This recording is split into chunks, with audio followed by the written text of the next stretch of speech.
Haven't played that in a while. That's all. I think that's the only Christmas song. Oh, I know. "Come Ye All Faithful."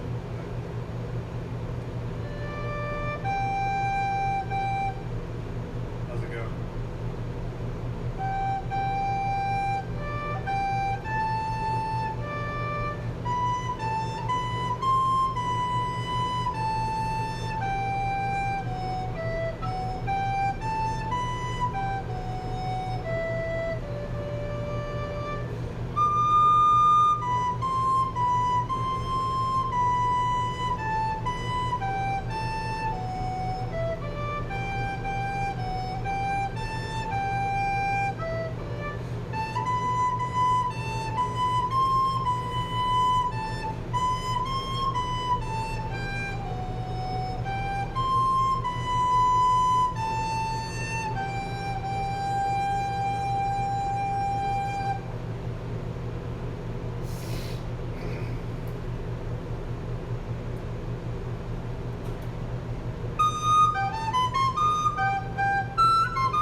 Hey, good morning.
Hola, good morning. Guten Tag.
chat me up. I don't have much to say today, I guess. Unless you engage me in some conversation. I just put my first batch in the oven, gonna put my second batch into the pot.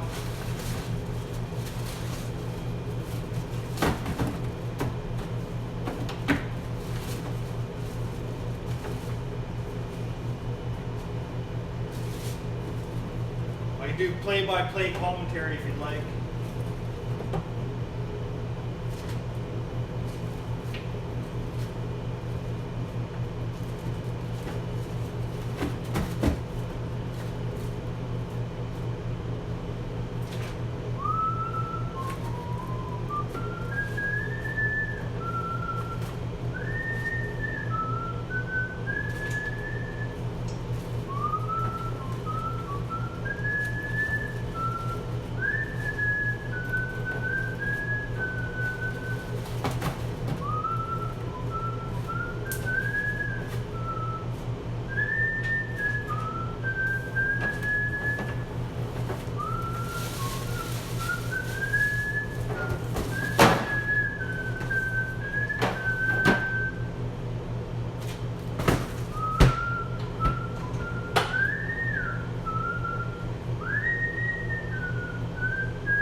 That's all I know from that song.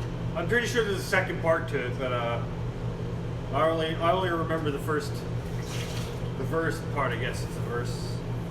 Maybe I think there might be a chorus.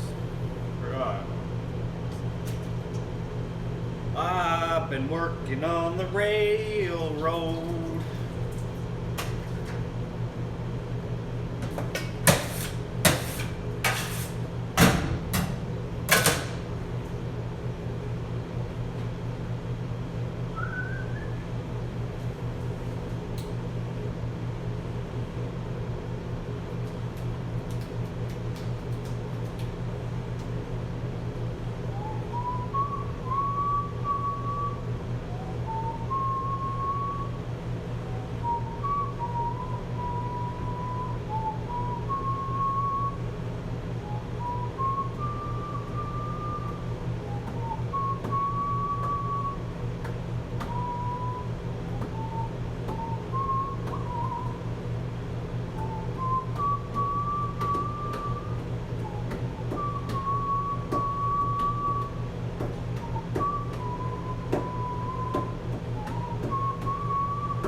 Hamlin Towns in Brunswick, my famous Hanover city.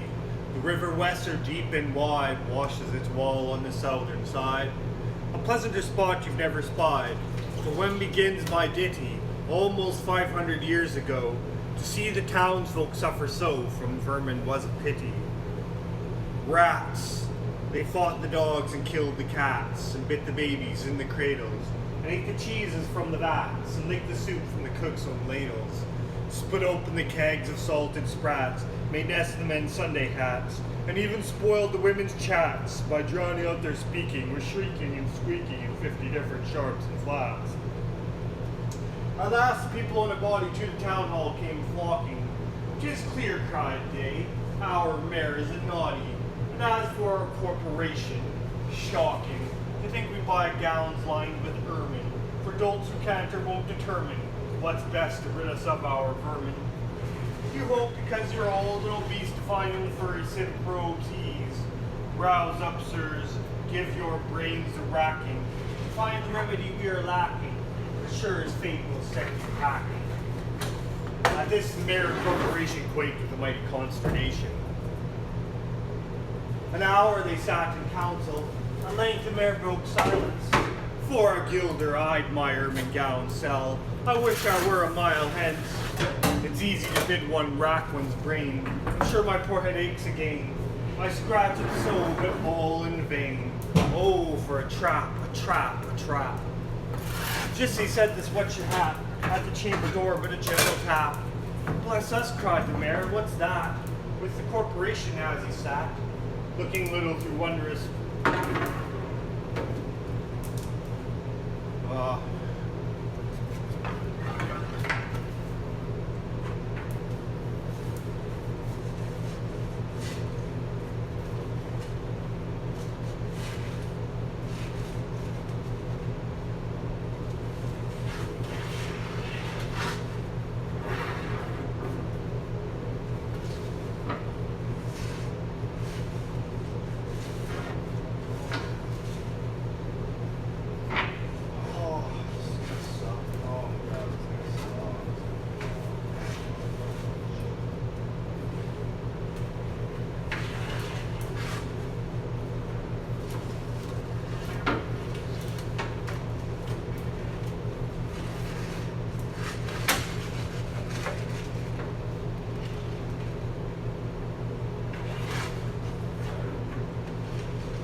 I lost my place in my poem.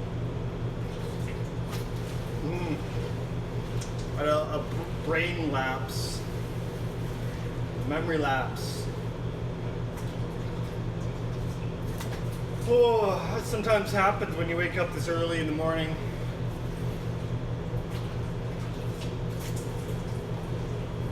It's a struggle. Oh.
try that again. I'm gonna do the Pied Piper of Hamelin. See if I can get through the whole thing today without making a mistake. Hamelin Towns in Brunswick, my famous Hanover city. The River Western, deep and wide, washes its wall on the southern side. A pleasanter spot you've never spied. But when begins my ditty, almost 500 years ago, to see the townsfolk suffer so from vermin was a pity. Rats, they fought the dogs and killed the cats, and bit the babies in the cradles, and ate the cheeses from the vats, and licked the soup from the cooks' own ladles. Split open the kegs of salted sprats, made nests in the men's Sunday hats, and even spoiled the women's chats by drowning out their speaking with shrieking and squeaking in 50 different sharps and flats. At last the people in a body to the town hall came flocking. "'Tis clear," cried they, "our mayor's a naughty. And as for our corporation, shocking, to think we buy gowns lined with ermine, for dolts who can't or won't determine what's best to rid us of our vermin. You hope because you're old and obese to find in the furry civic robes ease. Rouse up, sirs, give your brains a racking, to find the remedy we are lacking, or sure as fate will send you packing." At this the mayor and corporation quaked with a mighty consternation. An hour they sat in council. At length the mayor broke silence. "For a guilder I'd my ermine gown sell. I wish I were a mile hence. It's easy to bid one rack one's brain. I'm sure my poor head aches again. I scratch it so, but all in vain. Oh, for a trap, a trap, a trap." I am a master chef. Yes, I am. Actually, I'm not a chef, though. I'm actually a baker. I know this doesn't look like baking, but it's more. It requires more a baking skill than it does cooking skill, I guess. To put it in the simplest way I can put it, I guess. You have to be a better baker. You have to be a better baker than a chef to do this job, I guess. Another way to put it, I guess. I don't know. I call myself a baker, anyways. I don't know. Maybe I'm a chef. Who knows?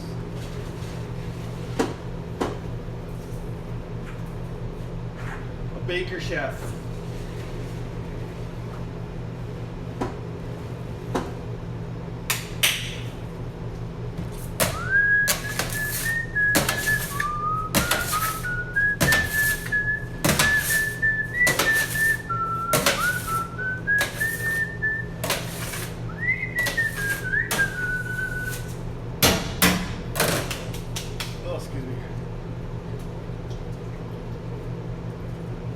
But this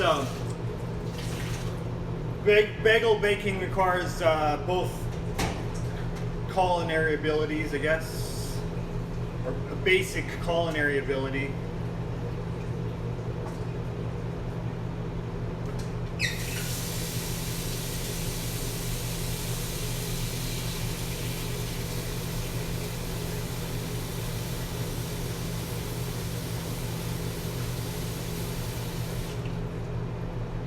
I quite enjoy cooking, though, so this is the job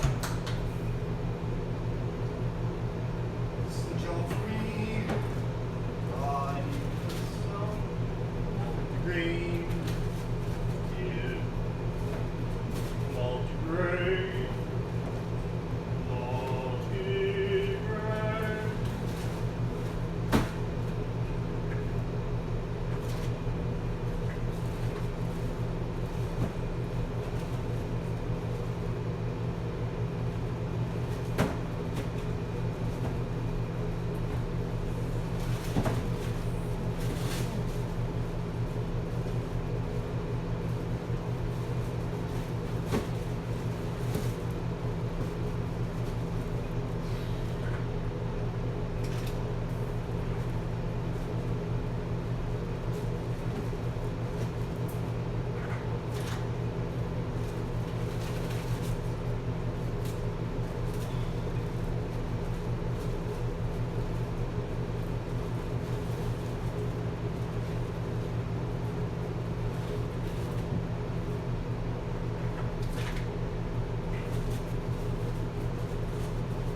keep on getting interrupted this morning. I was reciting some poetry, like I usually do in the morning. As I always do in the morning. Almost always do.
let's try this again. Trying to wake my brain up with some poetry. But I keep on getting interrupted by what I'm doing. Work gets in the way of everything.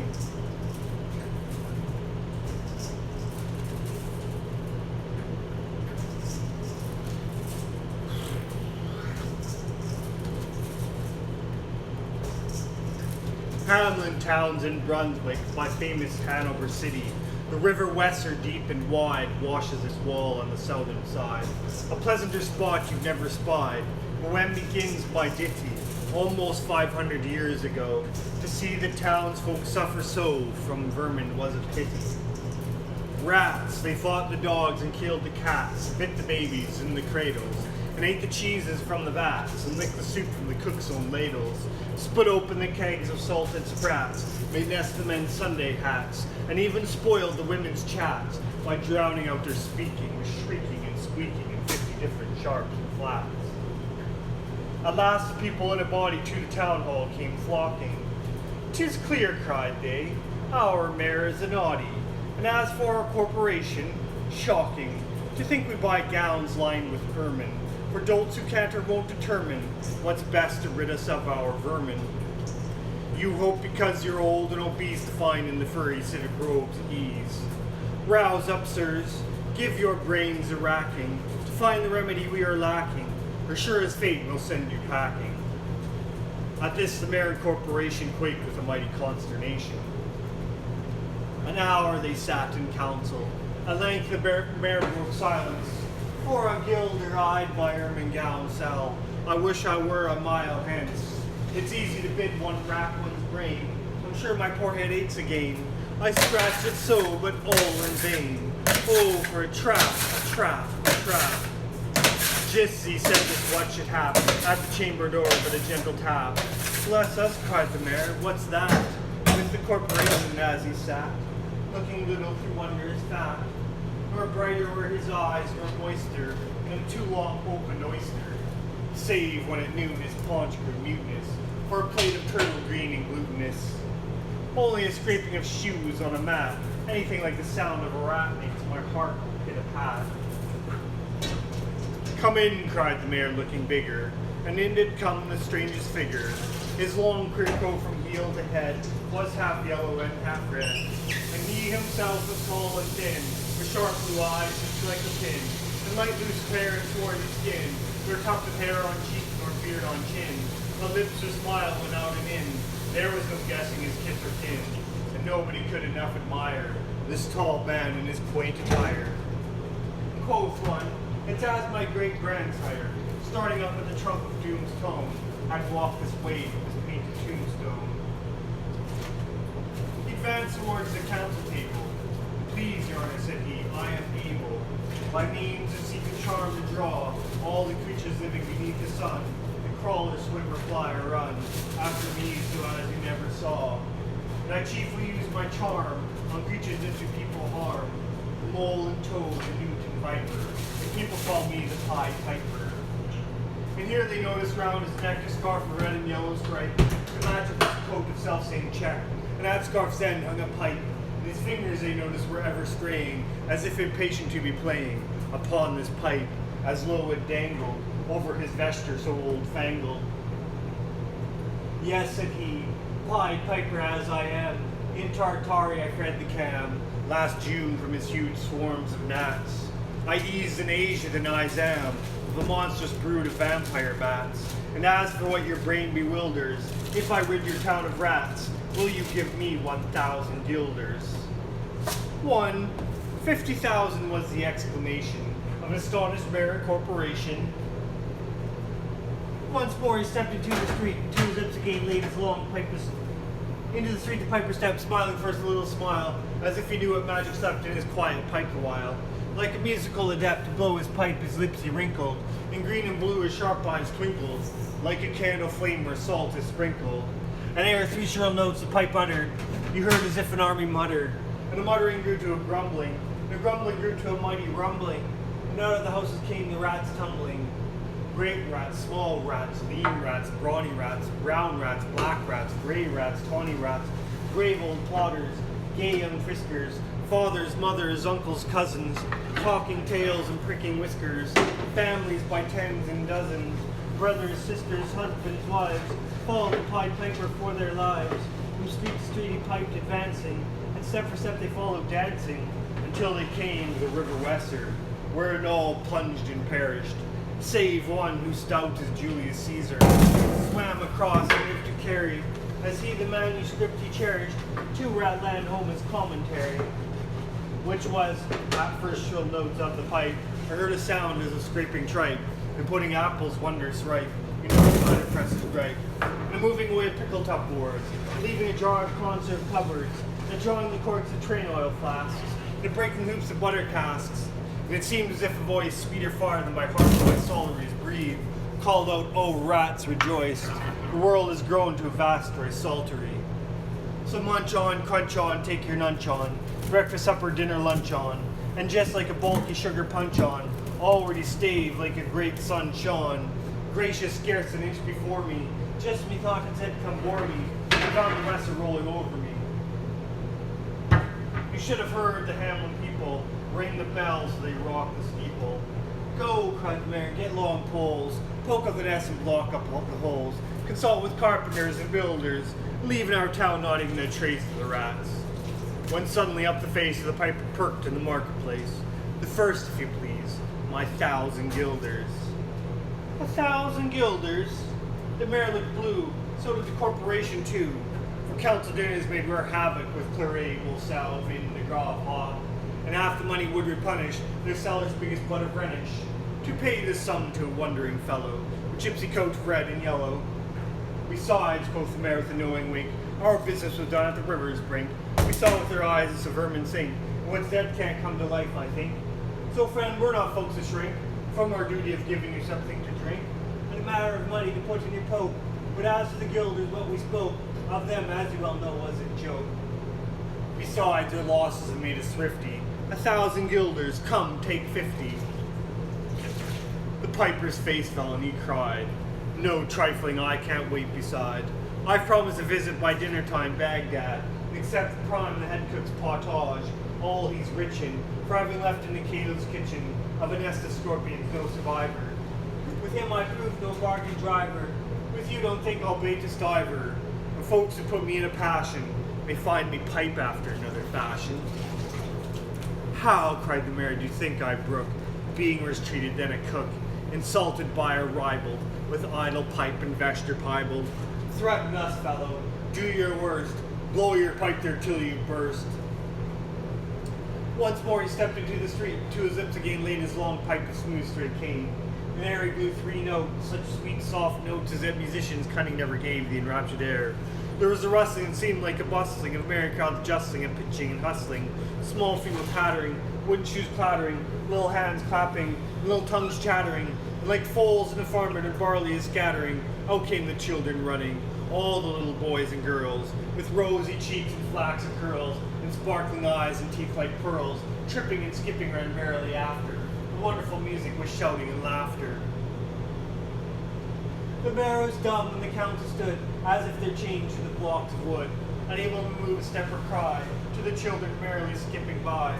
Could only follow with an eye their joyous crowd at the piper's back, and how the mayor was on the rack, and the wretched council's bosoms beat, as the pipe returned from the high street, to where the Weser rolled its waters, right in the way of their sons and daughters. How it returned from south to west, to Copperberg Hill his steps addressed, and after him the children pressed, great was the joy in every breast. He never crossed the mighty top, his voice let the piping drop, and we shall see our children stop. When lo, they reached the mountainside, the wondrous portal opened wide, as if a cavern was suddenly hollowed, the piper advanced and the children followed.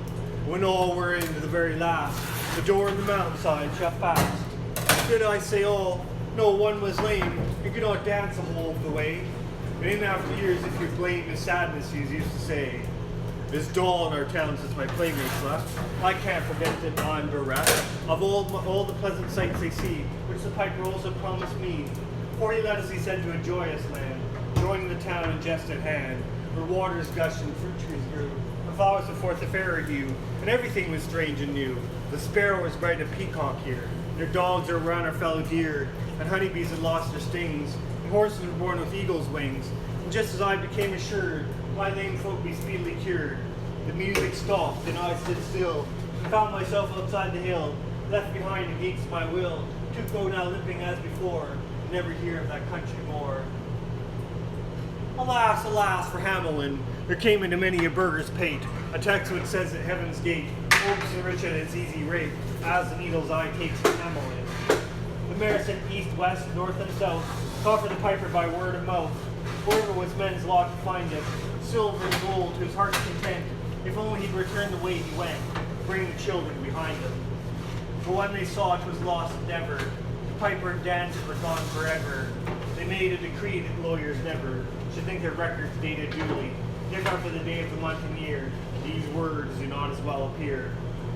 And so long after what happened here, on the 22nd of July, 1376, in a better memory to fix, the place of the children's last retreat, they called it Pied Piper Street, where anyone playing pipe or tabor was sure for his future lose his labor, nor suffered they hostelry or tavern, shocked with mirth the street so solemn, and opposite the place of the cavern, they wrote the story on a column, a non-great church window painted, the same to make the world acquainted, how their children were stolen away, and there it stands this very day.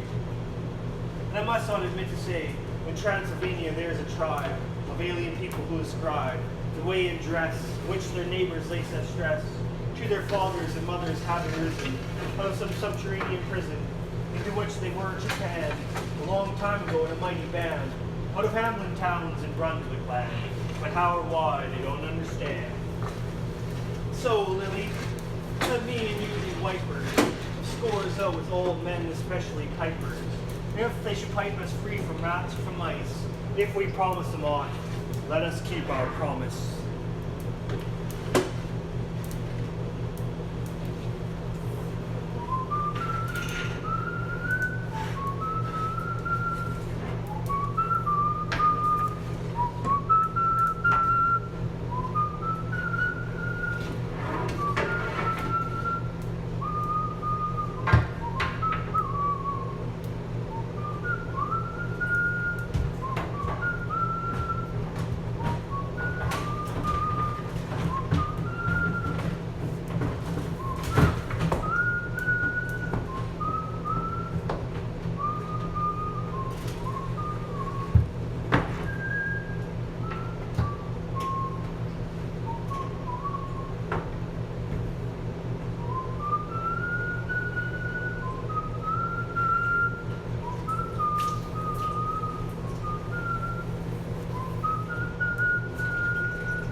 was once a young man named Roland Pye who played the recorder when he wasn't baking bagels. One day he was walking through a park and playing his recorder to rest a while from all his baking, when suddenly spied a corpse lying on the ground beneath a swarm of flies. He put down his recorder, walked over to the corpse, shooed the flies away, and covered the dead man with stones. Returning to his oven later that day, he found that his oven blade had gone on by itself and already baked half the bagels he needed. From that day on, Roland Pye was the happiest baker alive. He'd bake until he was tired, and he'd pull his recorder out of his pocket while his oven blade went on by itself. But Roland Pye lived in a town whose mayor did not admire his skill and was jealous of his fame. So the mayor devised a plan to rid the town of Roland. In the beginning, he said that Roland was a good worker, but lazy. Next, he said that Roland baked a whole lot, but badly. Then he accused Roland of being a sorcerer, and the people turned on him. Therefore, Roland Pye took his recorder and left his home behind. When Roland Pye came to a neighboring town, he went to all the business owners, but none of them would give him any work. Finally, he met an old busker and asked him for work to keep body and mind together. "Come along with me," said the old man, "and we will share alms." So Roland Pye and the old man started going around and singing, "Baker, why do you bear those silent things? Baker, how did you forget to stand where your feet are? Baker, no woman loves your wealth, although it is golden and good for health. Baker, you are too dirty for a lover to wish to preen. Your limbs are the knots and cords of an old-fashioned machine. Baker, line the rings and bash the boards. You don't need their applause for a thing that is yours. You are a baker and are what you are, not by a miracle, but by the work of your arms. Baker, be who you are." Everybody gave alms to the old man. But Roland, they said, "What is a young man like you out begging? Why don't you work for a living?" "Nobody will hire me," replied Roland Pye. "That's what you say. There's a king with so many hungry soldiers that he'll pay good wages to anyone willing to feed them." So Roland Pye went to the king's kitchen and took the old man his alms he'd been sharing. The oven had never been used by anyone. Roland mixed the dough, then he rolled it into rings, then he boiled them, dressed them with seeds, and baked them until they're golden brown. Then he tossed them into a crate to cool down. Whenever Roland wearied of baking, he'd play his recorder. And once he was weary of playing his recorder, he would sing, "Baker, why do you bear those silent things? Baker, how did you forget to stand where your feet are? Baker, no woman loves your wealth, although it is golden and good for health. Baker, you are too dirty for a lover to wish to preen. Your limbs are the knots and cords of an old-fashioned machine. Baker, line the rings and bash the boards. You don't need their applause for a thing that is yours. You are a baker and are what you are, not by a miracle, but by the work of your arms. Baker, be who you are." Hearing the singing, a princess looked out the window. She saw Roland Pye and fell in love with him. But she was a princess and he a baker. The king would never consent to their marriage. So they decided to run away together. They fled at night in a boat. They were already on the high seas. Roland remembered the busker. He said to his beloved, "We must fetch the old man, since he shared his alms with me. We can't go off and leave him like that." At that very moment, the old man came up behind the boat, walking on the water as though it had been dry land. Reaching the boat, he said, "We agreed to divide everything we had, and I shared everything I owned. Now you have the king's daughter. You must give half of her to me." At this, he gave Roland Pye the knife to cut his bride in two. Roland Pye took the knife with a trembling hand. "You are right," he said. "You are perfectly right." He was on the point of cutting his bride in two, when suddenly the old man stopped him. "Stop! I knew you were a just man. I am the dead man, mind you, whom you covered with stones. Go now, and may the two of you always be happy. At this, the old man walked away on the waves. The boat came to an island rich in all good things, a princely palace awaiting the newlyweds.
Morning. Oh, hot. It smells like hot sesame seed in here. It's a beautiful smell. Delicious smell.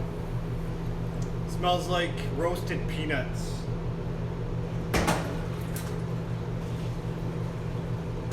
Roasted peanuts.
My first thought was he lied in every word, the hoary cripple with malicious eye, askance to watch the working of his lie on mine, a mouth scarce able to afford suppression of the glee that pursed and scored its edge at one more victim gained thereby. What else should he be set for with his staff? Would save the waylay with his lies and snare all travelers who might find him posted there. And ask the road, I guessed what skull-like laugh would break, what crutch can write my epitaph of pastime in the dusty thoroughfare. If at his counsel I should turn aside into ominous track which all agree hides the dark tower, yet acquiescingly I deterred as he pointed, neither pride nor hope rekindling at the end descried, so much as gladness some end might be. For what with my whole world wide wondering, what with my search drawn out through years, my hope dwindled into a ghost not fit to cope with that obstreperous joy success would bring. I hardly tried now to rebuke the spring my heart made, finding failure in its scope. As a sick man very near to death seemed dead indeed, and feels begin and end the tears, and takes a farewell of each friend, and hears one bid the other go, draw breath freely outside, since all is over, he saith, when blow fallen no grieving can amend. While some discuss if near other graves be room enough for this, and when a day suits best for carrying the corpse away, with care about banners, scarfs, and staves, and still the man hears all and only craves, he may not shame such tender love and stave. Thus I had for so long suffered in this quest, heard failure prophesied so often writ, so many times among the band to wit. The nights were too dark towers to dress their steps, but just to fail as they seemed best, and all doubt was now should I be fit. So quiet as despair I turned from him, the hateful cripple, out of his highway into the path he pointed. All the day had been a dreary one at best, and dim was settling into his clothes. Yet shot one grim red leer to see the flame catch the stray. For mark, no sooner was I fairly found, pledged to the plain after a pace or two, and pausing to go backward a last view, over the safe road 'twas gone, grey plain all round, nothing but plain horizons bound. I must go on, naught else remained to do. So on I went. I think I never saw such starved noble nature. Nothing throve. For what was first nothing throve. For flowers as well expect to cedar grow, but chortle and spurge according to their law might propagate their kind with none to awe. You think a bird had been a treasure trove. No penury, emergence, and grimace in some strange sort were the land's portion. See or close your eyes, said nature peevishly, and nothing skills. I can't help my case. 'Tis last judgment's fire must cure this place. Calcine its claws to set my prisoners free. If their pushed me ragged thistle stalks like its mates, it had been chopped. The beds were jealous else. What made the holes and rents in the dog's harsh swarth leaves? Bruised as to balk all hope of greenness. 'Tis a brute must walk, passion life with a brute's intents. As for the grass, it grew as scarce as hair and leprosy. Thin, dried blood, pricked mud, underneath it beaten up with blood. One stiff blind horse, his every bone astare, stood stupefied however he came there, thrust out past surface in the devil's stud. Alive, he might be dead for aught I know, with red gaunt and callous neck astrain, and shut eyes beneath the rusty mane. Seldom went such grotesqueness with such woe. I never saw a brute I hated so. He must have been wicked to deserve such pain. I shut my eyes and turned them on my heart, as a man calls for wine before he fights. I asked one draught of earlier happier sights. Ere fitly I could have both played the part. Think first, afterward, the soldier's art. One taste of old times sets all to rights. Not it. I fancied Cuthbert's reddening face beneath its garniture of curly gold. Dear fellow, I almost felt him fold. An arm and mind to fix me to that place. The way he used, alas, with night's disgrace, I wet my heart's new fire and left it cold. Giles, then, the soul of honor, there he stands, frank as 10 years ago and knighted first. An honest man should dare, he said he durst. Good for the scene shifts, thaw what hangman's hand pinned to his breast of parchment.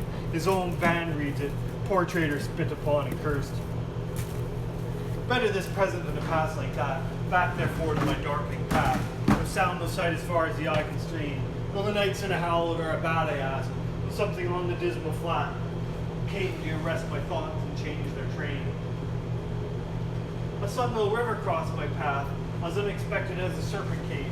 no tides congenial to the glooms.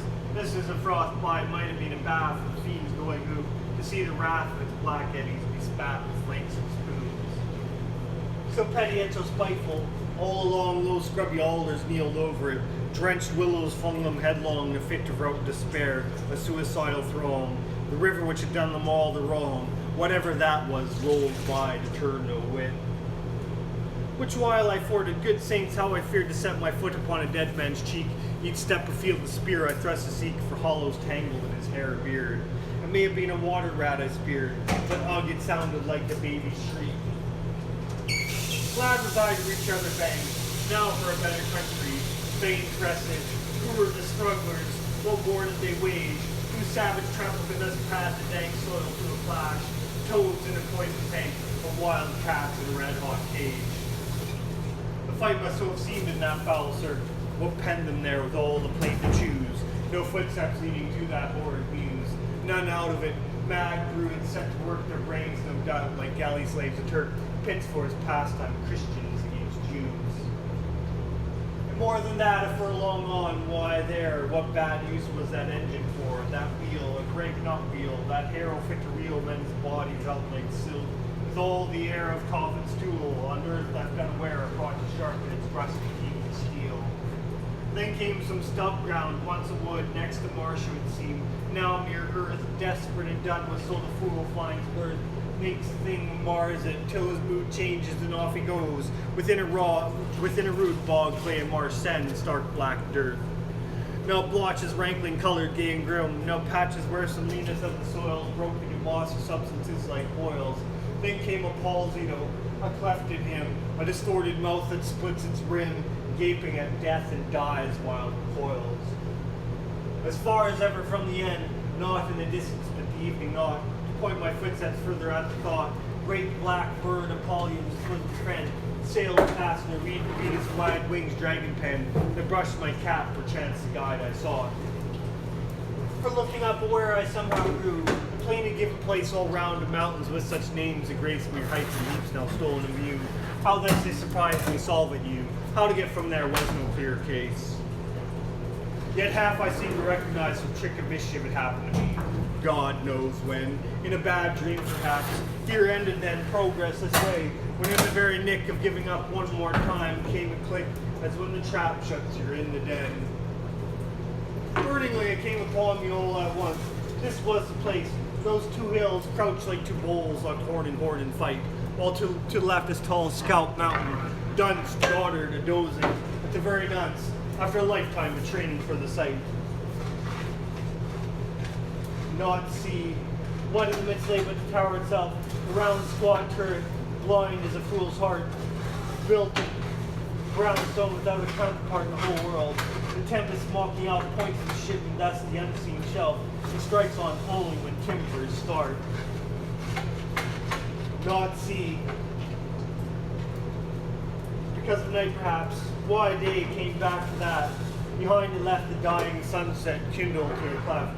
The hills like two giants in the hunting lay, chin upon hand to see the game at bay, no stab and end the creature to the heft.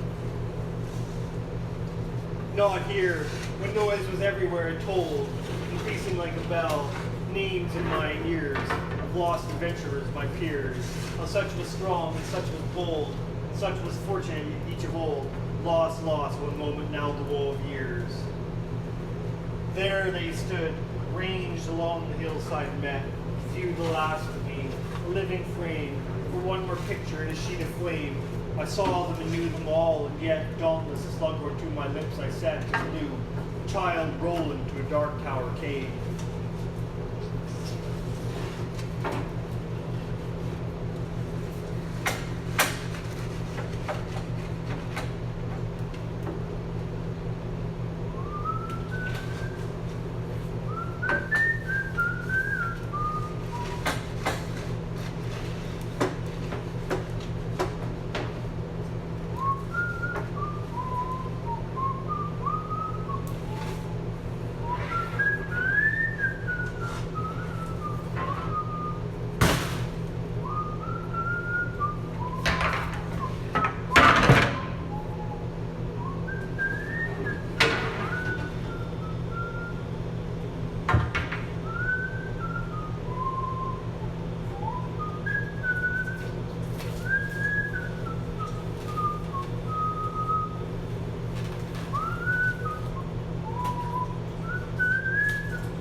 Good morning.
When in the course of human events it becomes necessary for one people to dissolve the political bands which have connected them to another, assume among the powers of the earth the separate and equal stations, which the laws of nature and nature's God entitle them, a decent respect of the opinions of mankind requires that they should declare the causes which impel them to the separation.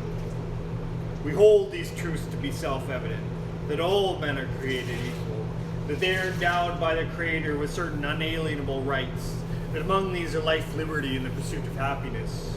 And to secure these rights, governments instituted among men, deriving their just power from the consent of the governed. Whenever any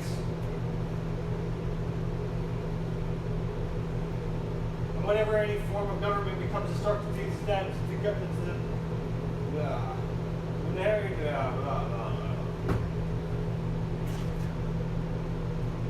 when in the course of human events it becomes necessary for one people to dissolve the political bands which have connected them to another, assume among the powers of the earth the separate and equal stations to which the laws of nature and nature's God entitle them, a decent respect of the opinions of mankind requires that they should declare the causes which impel them to the separation.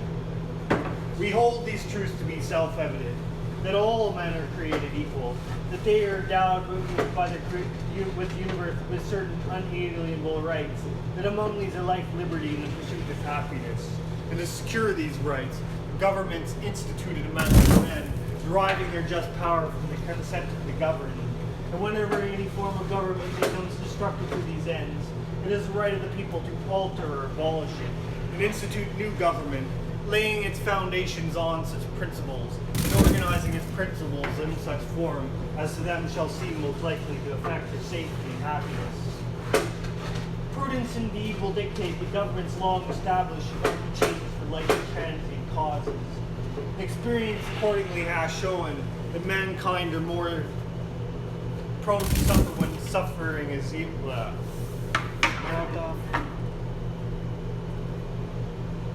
Are prone to suffer when evils are sufferable, and right themselves by abolishing the forms to which they have become accustomed. But one long train of abuses and usurpations, pursuing invariably the same object, evinces a design to reduce them under absolute despotism.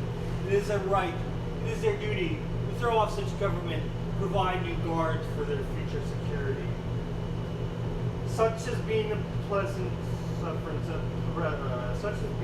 patient sufferance of these colonies, and such is the necessity which constrains them to alter their former systems of government.